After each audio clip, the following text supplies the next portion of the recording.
It's Wild941, wild941.com. Joey Franchize, Poppy Shampoo with the Internet Money team in the building, man.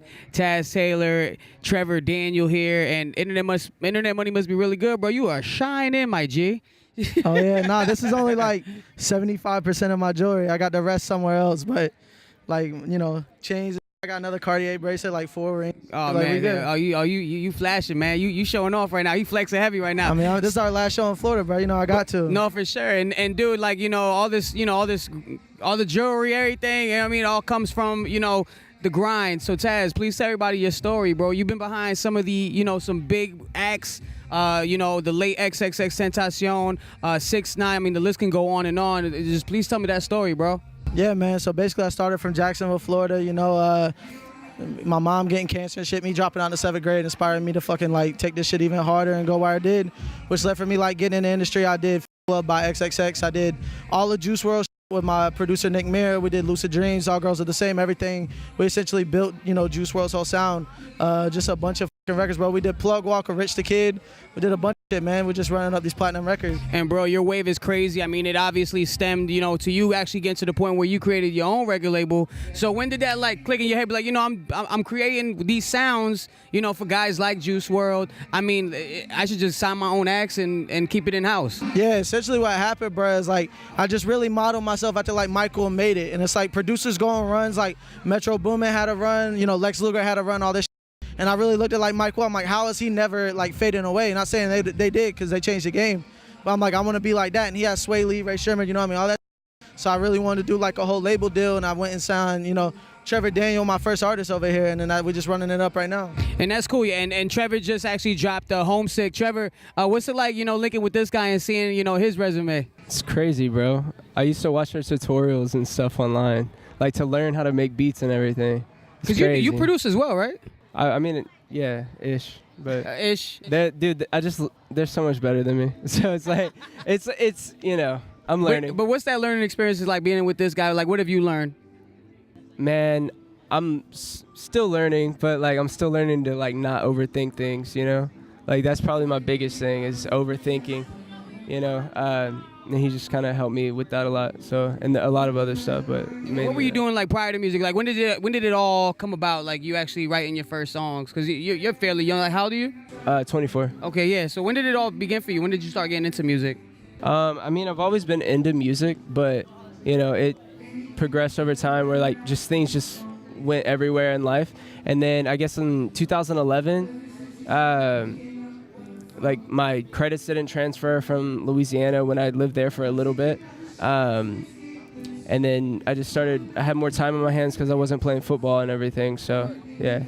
And what were some influences also in music for you? I guess like Frank Ocean's really dope. You know, yeah, this question always kills me because it changes every day.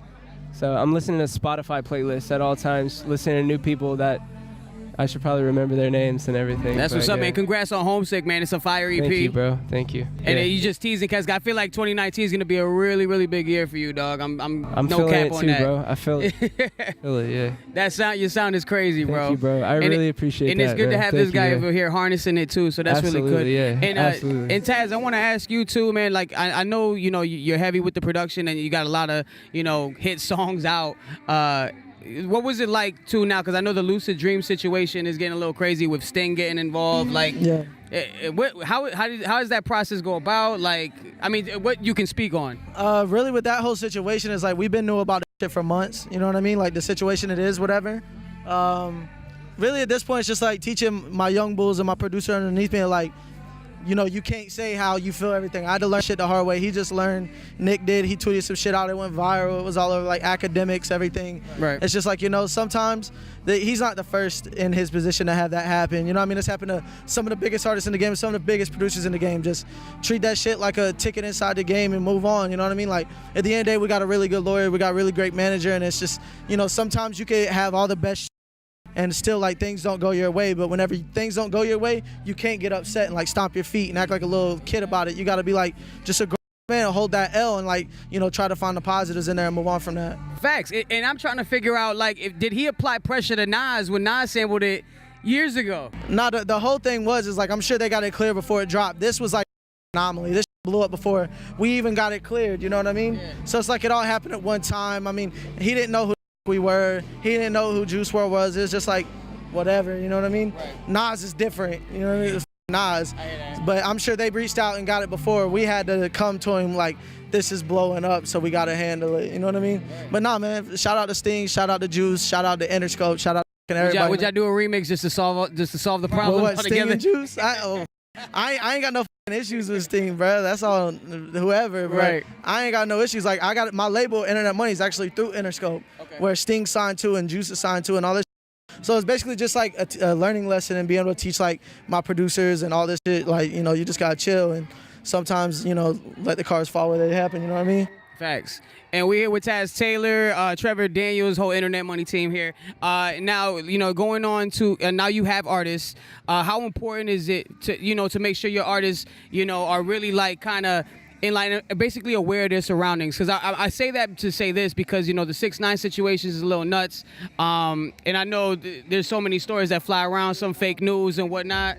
But like, how important is it for you and your artists to kind of like be on the same page to make sure like nobody falls into any type of trap like that? Yeah. See, I ain't got to worry about that with him. He ain't on all that shit. He's mad chill. He's in his room and emotional all the time. He ain't worried about that. I'm not. We ain't even got to worry about that.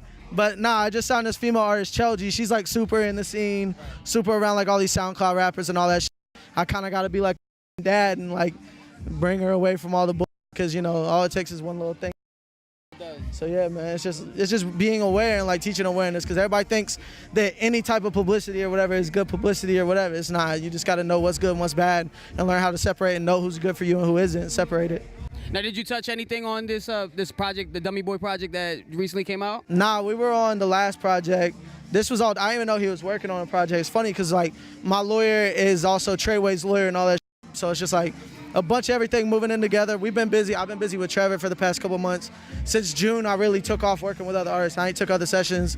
I just been building him up, you know what I mean? So, nah, man. But shout out to 6ix9ine, man. Free 6ix9ine. Nah, for sure. And I want to ask, too, I mean, with X's album actually dropping this week, how do you feel about that and his legacy being what it is right now in such a small window of time? You know what I mean? Because I feel like music is been coming in and out. You know what I mean? Like to see the impact that he had is tremendous, dog, and the legacy he's left behind. So what's it like to you for his album to come out prior to after his death? You know, the X shit for me is really touchy because I relate to him in a lot of ways because a lot of people I feel like I'm misunderstood. People don't get me, and everybody kind of judged him off for everything. They didn't really know all the facts, situations, regardless of what happened. I'm just saying in general, like you don't really know everything that happened, and I kind of related that a lot. And, you know, we did love and everything, and I'm super close to his manager, Solomon. That's my brother right there. It's my manager's brother, really good dude, and it's just touchy for me because I'm really weird about releasing music after someone passes because, you know, if they didn't sign off on it, whatever. But, I mean, if that's what his mom and, you know, his team wanted, they feel like it's good enough and, you know, it's not going to, like, tarnish anything, then release it, man. Let the people have his music. Now, have you worked on anything from Skins? Is it stuff that you guys worked on prior to everything? What do you mean? Did you work on anything? Nah, see, the thing is, the funny thing is actually, Pinch was in New York and, like, April, around there. April, he was in the SOBs. And I pulled up and Solomon was there, which is X's manager. And he's like, bro, I've been telling X about everything. He wants to, you know, I'm going to bring you guys down to Miami because I'm from Jacksonville, so it's like 5 hours. And he's just like, I want to get y'all on and work and everything. And I was like, man, just whatever, let me know. I'll cancel my whole week. I'll cancel my whole month. I'll go to Miami and just work. He's like, yeah, he wants to do it. Let's do shit, whatever. And then just, you know, schedules, I moved to LA, everything like that. And it was actually my first week in LA, I found out. And I don't judge people who like, you know, mourn differently when people die. Like, I've had family members who died from overdoses and shit, and it never affected me. I never cried or anything. I bawled my eyes out when X died just because, like, I relate to him in a lot of ways.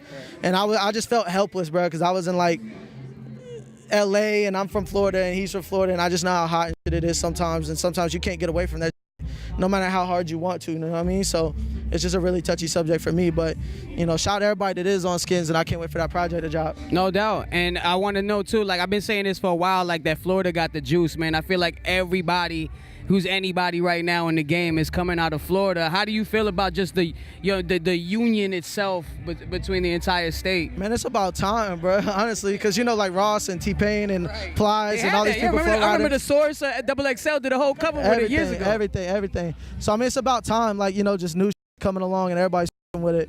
I'm just glad to see people getting recognition, man. Like Tyler's playing right now. Tyler's from Orlando, man. Like shout out to Tyler. Shout out to everybody from Florida right now doing something. The crazy is people at these labels will come to me like, who's next up out of Florida? I'm like, bro, everybody, bro. Like I'm just trying to put it on in the best way I can. Just take a flight down and peep the just scene. go down there, bro. Florida's so lit. It's a different scene. It's a different flavor, culture, everything. You just got to be immersed in that. Understand it. Now, word on the street is you guys are working on the internet money Internet Money album. So what can we expect out of that? Obviously, a lot of production coming out of you and your camp. The whole Alamo team's gonna be on there. Shout out to my brothers like Perp and I got like a crazy Perp and Block Boy record. I'm trying to get an X record. I'm talking to Solomon. I don't know how possible it is because you never know like what they got left in. But just everybody that you see us work with, I got a crazy Juice record on there. That's gonna be a single. Just all that shit, man. Just it's gonna be crazy. A lot of features, and I'm trying to pull like some good Friday days like Kanye. We hit like Raekwon with Bieber, like some wild.